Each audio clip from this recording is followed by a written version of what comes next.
kaimiņi no dzīvās dabas, jā. Latvijā tomēr ir zināma, un es iedošu tagad vienu manu savu superrecepti. Recepts ir daudz, var taisīt pudiņus. Piemēram, tāda interesanta versija būtu, jūs viņu kopā ar ķirbi, saldo kartupeli, jā, samačkā, uzliek uz lēnas uguns, atcepties tur drusciņu cepamo pulveri vai sodu var pielikt klāt.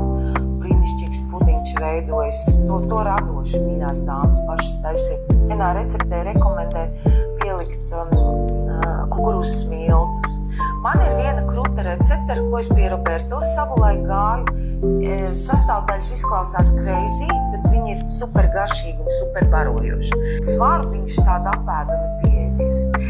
Smalkās, tādās plānās ripiņās slapo redzi, viņā ir diezgan daudz vitamīnu, viņā ir magnēzijas daudz, 15 mājās no Trojas kara.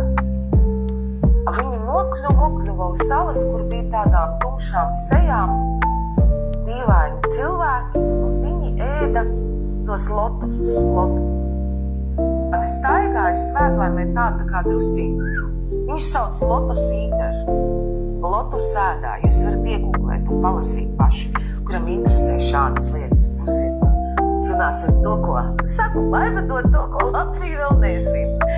Būsiet pirmie, kas to zina. Visticamāk nav lotusa ziedi, jo runa ir par augli